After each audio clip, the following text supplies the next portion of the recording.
Hello दोस्तों, स्वागत है आपका हमारे चैनल ऑनलाइन क्लासेस 2.0 में। मैं अभिनिका और हम लोग मौर्य काल पीरियड में जो कि 322 से 185 बीसी के बीच का है उसके क्वेश्चन सॉल्व कर रहे थे और आज हम लेकर आए हैं सेट 4। तो स्टार्ट करते हैं आज के वीडियो को।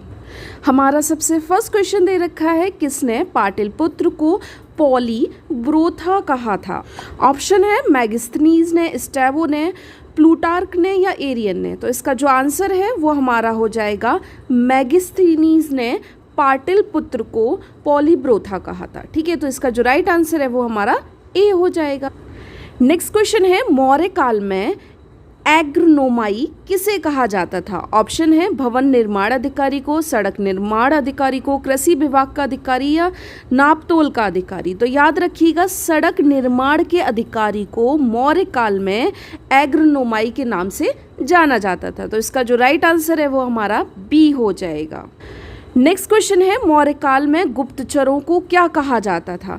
तो देखें, गुड़ पुरुष, गुप्तचर, संस्था एवं संचार या खोजी। तो याद रखिएगा, जो गुप्तचर होते थे उसको मौर्य काल में गुड़ पुरुष कहा जाता था। इसका जो राइट आंसर है वो हमारा ए हो जाएगा। ओके, नेक्स्ट क्वेश्चन है, कि श्रीलंकाई शासक ने अपने आप को मौर्य सम्राट अशोक के आदर्शों के अनुरूप ढालने की कोशिश की थी? महाबली ने, वीर सिंह ने, तिस्स ने या राणा सिंह ने। तो याद रखिएगा, एक तिस्स नाम का श्रीलंकाई शासक था जिसने मौर्य सम्राट अशोक को अपना आदर्श माना और उनके अनुरूप चलने की बात कही थी। तो इसका जो राइट आंसर है वो हमारा सी, तिस्स हो जाएगा। ओके, नेक्स्ट क्वेश्चन है, किस जैन ग्रंथ में चंद्रगुप्त मौर्य के जैन धर्म अपनाने का उल्लेख मिलता है? देखें, चंद्रगुप्त मौर्य ने जैन धर्म अपनाया, इसके बारे में हमें किसी में पता चलता है? पूर्व में, परिशिष्ट पर्वन में, अंग में या उपांग में। तो याद रखिएगा, चंद्रगुप्त मौर्य द्वारा जो जैन धर्म अपनाया गया, ये चीज़ जो हमें पता चलती है ये जैन ग्रंथ परिशिष्ट पर्वन से पता चलती है। ओके, तो इसका जो राइट आंसर है वो हमारा बी हो जाएगा। नेक्स्ट क्वेश्चन है, किस महीने से मौर्यों का राजकोषीय वर्ष आरंभ होता था? उनमें शामिल है फाल्गुन मार्च, आषाढ़ जुलाई, ज्येष्ठ जून, पौष माघ, जनवरी या फरवरी। तो किस टाइम पे राजकोषीय वर्ष मनाया जाता था, किस महीने में मौर्यों का? तो याद रखिएगा, ये आषाढ़ होते थे, जुलाई का टाइम, जिस टाइम पे इनका मतलब कि राजकोषीय वर्ष नया आरंभ होता था। तो इसका जो राइट आंसर है वो हमारा बी हो जाएगा। नेक्स्ट क्वेश्चन है हमारा, निम्नलिखित में से किन किन दक्षिण भारतीय जातियों का उल्लेख अशोक के शिलालेख में किया गया है? ठीक है, चोल का, पल्लव का, पांडे का, सत्यपुत्र का, केरल पुत्र का या विष्णुकुंड का। तो मैं आपको बता दूं, चोल जो कि अशोक की शिलालेखों में इनका नाम मिलता है। ठीक है, पल्लवों के नाम के बारे में हमें नहीं मिलता है, लेकिन पांडे के बारे में पता चलता है हमें।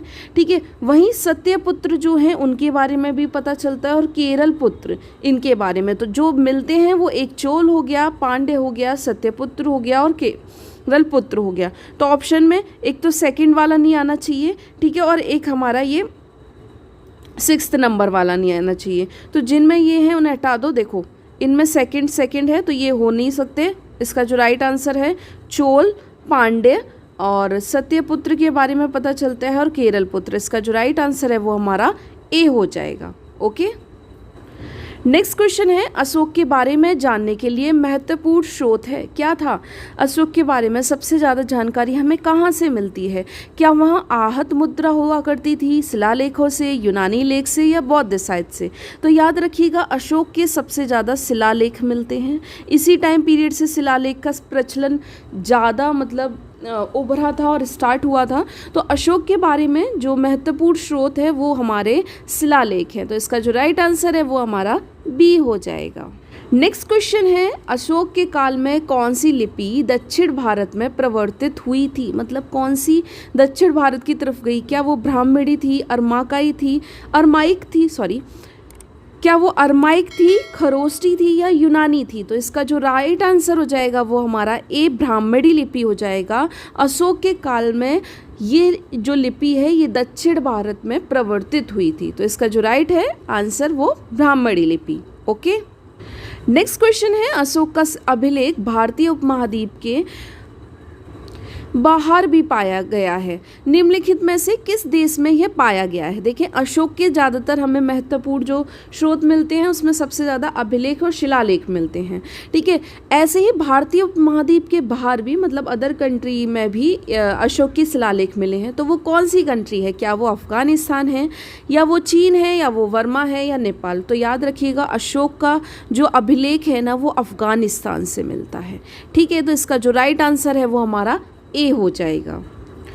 नेक्स्ट क्वेश्चन है, अत्यंत पॉलिश किए गए एकाश्म अशोक स्तंभ जिस पांडित्य वालुकाश्म में एकल टुकड़ों में तच्छित किए गए उसे साधारण कहाँ की खदानों से निकाला गया था?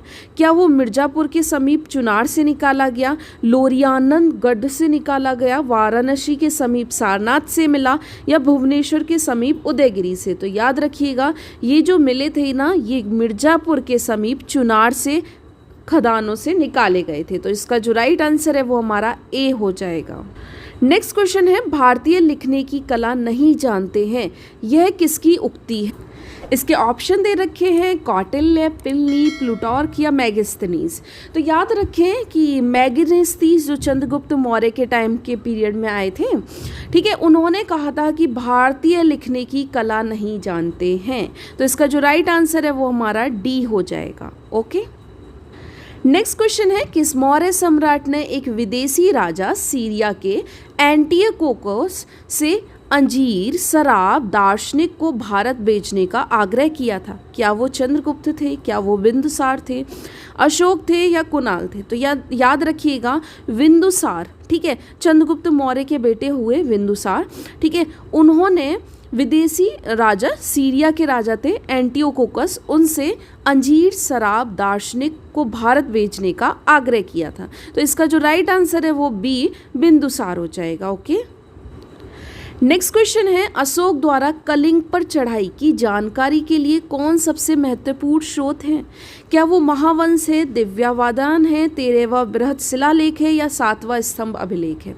तो याद रखिएगा, अशोक ने कलिंग पर चढ़ाई करी थी, इसकी जानकारी हमें 13वां बृहद शिलालेख से मिलती है। तो इसका जो राइट आंसर है वो हमारा सी हो जाएगा। ओके, नेक्स्ट क्वेश्चन है, बिंदुसार की मृत्यु के समय अशोक को एक प्रांत का गवर्नर था, इस प्रांत की पहचान करें। देखिए, हमने कहा चंद्रगुप्त मौर्य के बेटे हुए बिंदुसार और बिंदुसार के हुए अशोक, लेकिन जब बिंदुसार की मृत्यु हुई उस टाइम अशोक कहाँ का गवर्नर था ये पूछा गया है। क्या वह उज्जैन, तक्षशिला या स्वर्णगिरी या तुशाली कहाँ के थे? तो याद रखिएगा, अशोक गवर्नर उज्जैन राज्य के थे, जिसको उस टाइम उज्जैनी कहा जाता था। तो इसका जो राइट आंसर है वो हमारा ए हो जाएगा। नेक्स्ट क्वेश्चन है हमारा, किस शिलालेख में अशोक ने घोषणा की कि सभी मनुष्य मेरे बच्चे हैं? ठीक है, पृथक कलिंग शिलालेख में, या दूसरा बृहद शिलालेख में, 5वां बृहद शिलालेख में, या बराबर गुहालेख में? तो याद रखिएगा, ये जो की थी ये पृथक कलिंग शिलालेख में की थी कि जो सभी मनुष्य हैं वो मेरे बच्चे हैं, ऐसा अशोक के द्वारा घोषणा की गई। तो इसका जो राइट आंसर है वो हमारा ए हो जाएगा। नेक्स्ट क्वेश्चन है, कौन सी घोषणा युद्ध और हिंसा के प्रति अशोक के आंतरिक दुख को स्पष्ट करता है? कलिंग युद्ध हुआ था, ठीक है, उसके बारे में हिंसा के प्रति अशोक के अंदर जो दुख स्पष्ट किया वो किस मतलब कि किस शिलालेख में मिलता है? क्या वो उसका आंसर हमारा गिरना शिलालेख होगा, मनसेरा शिलालेख होगा, 5वां बृहद शिलालेख होगा, या कलिंग का पृथक शिलालेख होगा? तो ये जो पता चलता है ये कलिंग के पृथक शिलालेख के द्वारा पता चलता है। इसका जो राइट आंसर है वो हमारा डी हो जाएगा। नेक्स्ट क्वेश्चन है, किस शिलालेख में अशोक की यह घोषणा अंकित है कि किसी भी समय चाहे मैं खाता हूँ या रानी के साथ विश्राम करता रहूँ या मैं अपने अंतशाला में रहूँ, मैं जहाँ भी रहूँ मेरे महात्मा मुझे सार्वजनिक कार्य के लिए संपर्क कर सकते हैं? ऐसा कहाँ पता चलता है? क्या वो दूसरे शिलालेख में, चौथे शिलालेख में, 5वें शिलालेख में, या 6वें शिलालेख में? तो ये जो घोषणा की गई ना अशोक के द्वारा, ये 6वें शिलालेख में की गई थी। ठीक है, तो इसका जो राइट आंसर है वो हमारा डी, 6वें शिलालेख हो जाएगा।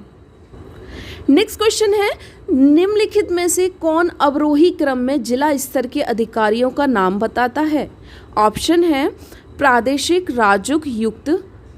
तो इसका मैं डायरेक्ट आपको आंसर बता दे रही हूँ। ये जो जिला स्तर के अधिकारियों का नाम बताता है, सबसे पहले प्रादेशिक लेवल पे, देन उसके बाद राजुक, देन युक्त तक। ठीक है, तो इसका जो राइट आंसर है वो हमारा ए हो जाएगा। ओके, नेक्स्ट क्वेश्चन है, विष्टि है, क्या है ये? एक वैवाहिक अनुष्ठान, विगारी, प्रांत या जिला? देखें, मौर्य काल में विष्टि जो है वो वेगारी शब्द के लिए यूज़ किया जाता था, तो इसका जो राइट आंसर है वो हमारा बी हो जाएगा। Thank you so much. और आज का अगर हमारा वीडियो आपको पसंद आया हो तो please like, share and comment करें। और अभी तक अगर आपने हमारे चैनल को सब्सक्राइब ना किया हो तो ज़रूर से सब्सक्राइब भी करें।